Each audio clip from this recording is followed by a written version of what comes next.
पत्रकार योग कल्याण समिति आप सभी पत्रकार साथियों की समस्याओं को लेकर दिन रात कार्यरत है। किसी समस्या के लिए पत्रकार योग कल्याण समिति को अवगत कराएं। संगठन हमेशा आपके सहयोग के लिए तत्पर है। नमस्कार, आप देख रहे हैं स्टार न्यूज प्लस। मैं हूं आपके साथ अमृता कंचन। आइए रुख करते हैं खबरों की ओर। तब तक बने रहे स्टार न्यूज प्लस पर मेरे साथ। भारतीय किसान संघ महानगर कार्यालय में काशी महानगर कार्यकारिणी का हुआ निर्वाचन। महानगर अध्यक्ष प्रदीप मिश्रा धर्मराज पटेल बने महामंत्री। वाराणसी में लंका स्थित रश्मि नगर कॉलोनी में भारतीय किसान संघ महानगर कार्यालय में काशी महानगर कार्यकारिणी का हुआ निर्वाचन, जिसमें सर्वसम्मति से महानगर अध्यक्ष प्रदीप मिश्रा, महामंत्री धर्मराज पटेल, सह मंत्री अखिलेश कुमार जैविक प्रमुख संदीप, महिला प्रमुख दीपमाला निर्वाचित हुए। निर्वाचन अधिकारी के रूप में उपस्थित प्रांत युवा प्रमुख रवि शेखर के संरक्षण में संपन्न किया गया। मुख्य रूप से जिले से विपुल उधरेज, कृष्णमूर्ति, संदीप, गौरव, राजू आदि भारतीय किसान संघ के सैकड़ों कार्यकर्ता उपस्थित रहे। स्टार न्यूज प्लस के लिए उत्तर प्रदेश की वाराणसी से नेहा द्विवेदी की रिपोर्ट।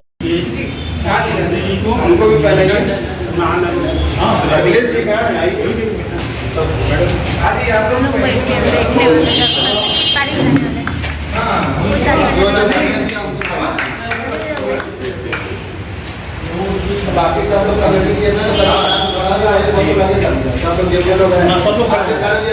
भारतीय किसान संघ, मैं धर्मराज पटेल जी को महानगर मंत्री के लिए प्रस्तावित करता हूं।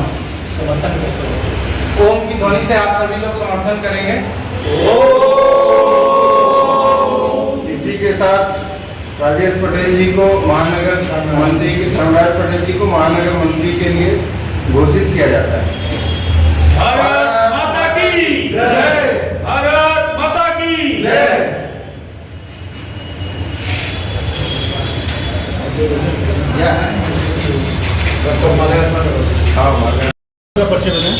मैं डॉक्टर दीपमाला सिंह बघेल। जी, मैं डॉक्टर दीपमाला सिंह बघेल, महिला महानगर प्रमुख। किस तरह की बैठक की गई? जी, यहाँ ये भारतीय किसान संघ, जैसा आप सभी जानते हैं, किसानों के हित के लिए यहाँ पे तमाम तरह की बैठकें की जाती हैं और उन्हें कार्यान्वित भी किया जाता है। तो ज़रूरी बात है कि यहाँ पे किसान हित के लिए ये बैठक करी गई है। हाँ जी। और क्या कहना चाहेंगी आज की बैठक के संदर्भ? जी, मैं ये कहना चाहूँगी, क्योंकि किसान, देखिए, किसान हमारे भगवान के बाद अगर किसी का नंबर आता है तो वो किसान का कहते हैं। हमें शायद अब ये मानने की ज़रूरत है ना। हमारे आसपास बड़े आसानी से हमें अन्न उपलब्ध हो जाता है। जैविक, आजकल ऑर्गेनिक खेती की बड़ी बातें हो रही हैं, लेकिन कोई व्यक्ति अपने घर में अपने बेटे को किसान नहीं बनाना चाहता है ना। तो हमें लोगों को जागरूक करना है। स्पेशली मैं महिलाओं को जागरूक करना चाहती हूँ जो घर में बैठी हुई हैं। ठीक है, बाहर पुरुष किसानी कर रहे हैं, महिलाएं अगर नहीं कर पा रही हैं, नहीं उसमें सहयोग प्रदान कर पा रही हैं, तो हम महिलाएं घर में रह के क्या कर सकते हैं। जैसे कि जो हमारे घर में आप देखते हैं बहुत बड़ी मात्रा है किचन के वेस्टेज की, उसको हम प्रयोग में ला सकते हैं, उसको कैसे फिर से रिसाइकिल कर सकते हैं, कैसे आप किचन गार्डनिंग कर सकते हैं। और एक बहुत प्रमुख बात आजकल आपको सुनते होंगे, हर्बल टी, है ना।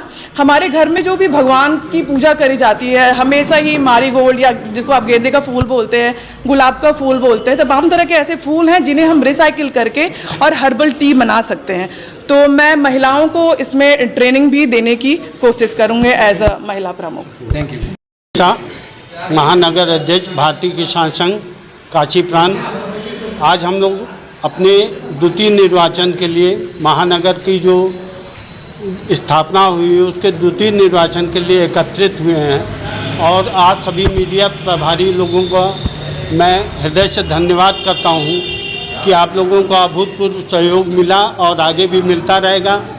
हम लोग किसानों की समस्याओं को लेके जो एक महानगर में नई मुहिम वृक्षारोपण और जैविक उत्पादों के सफलता से वितरण अगर हो सके उसके लिए मूलभूत प्रयास कर रहे हैं। और किसानों की क्या क्या समस्याएं हैं उसके लिए भी हम लोग निश्चित तत्पर रूप से कार्य कर रहे हैं। और हमारे प्रांत युवा प्रमुख जी, महिला नगर प्रमुख जी, सब लोग एकत्रित हैं। इनसे भी आप लोग अपनी दो शब्द। अध्यक्ष जी, विगत एक दशक की घटनाओं पे देखा जाए तो कृषि प्रधान देश भारत का जो किसान है वो कहीं ना कहीं अपने अधिकारों के लिए संघर्ष में। जी, क्या कारण है अध्यक्ष जी, बताएं। मैं आपकी बात से सहमत हूँ। उन्हीं समस्याओं को लेके हम लोग प्रशासन से अपनी जो किसानों की मूल समस्याओं उस पर विचार कर रहे हैं और अपने प्रस्तावों को उन तक पहुंचा रहे हैं। किसानों की एक आवाज़ को बुलंद कर रहे हैं जिससे कि किसान हमारे संतुष्ट हो सके और जो उनकी समस्याएं उनका निराकरण हो सके। और जहाँ तक किसान ताकत और शक्ति की बात की जाए तो सरकार को अपने कानून भी वापस पीछे करने पड़ते हैं। क्या कहेंगे भविष्य में आप लोगों की रणनीति में? निश्चित ही किसान एक अन्नदाता या इस देश का भविष्य पहले भी था, है और आगे भी रहेगा। सरकार को क्या पूरे विश्व को किसानों के आगे नतमस्तक होना ही पड़ेगा और किसानों की एक समस्याएं जो हैं उनका निराकरण किए बिना कोई भी सरकार चल नहीं सकती। जैसे कि भारतीय किसान संघ का हमारा नारा है, कौन हमारे सुखदाता, धरती गंगा गौ माता। ये हम लोग का एक नारा है जिसको हम लोग चरितार्थ करने के लिए पुरजोर प्रयास कर रहे हैं। ठीक सर।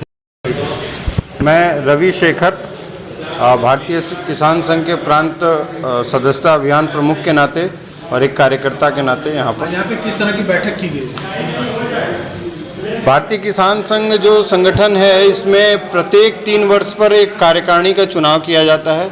उसमें पिछले कार्यों के आधार पर और कार्यकर्ताओं के आधार पर नवीन कार्यकारिणी का एक सूची तैयार की जाती है और निश्चित रूप से वो निर्वाचन का प्रक्रिया आज अभी पूरा होगा थोड़े समय में। तो क्या निर्णय होगा या क्या निर्णय निकला?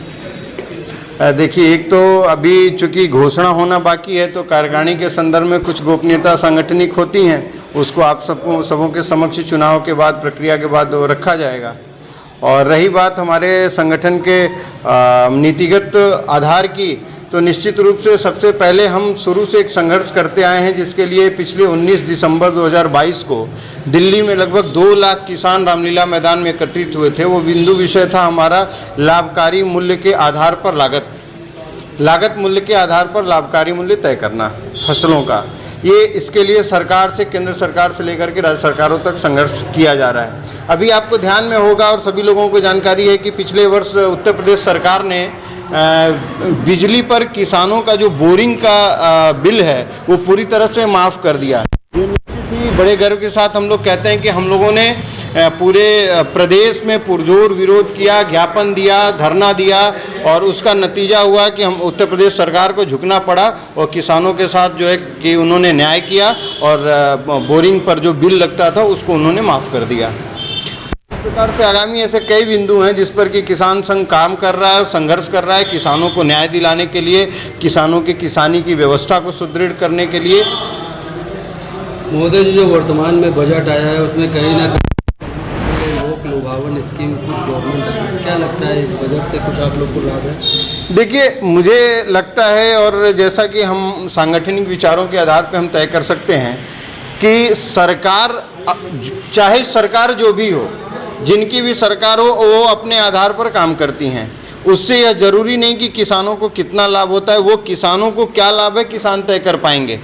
किसानों को किस प्रकार से लाभ हो रहा है, ऐसे बहुत सारी समस्याएं हैं किसानों की जो खेतों से लेकर के और क्रय केंद्रों तक है और इसके लिए हम लगातार प्रयास कर रहे हैं, सरकारों से लड़ रहे हैं और निश्चित रूप से सरकारों से ज़्यादा दोषी ये जो 40 सालों से अस्थायी सरकारें बैठी हुई हैं, जो IAS बैठे हुए हैं, अधिकारी बैठे हुए हैं, सबसे ज़्यादा किसानों के लिए अगर समस्या खड़ा करने वाले हैं तो ये अस्थायी सरकार के रूप में बैठे हुए लोग हैं।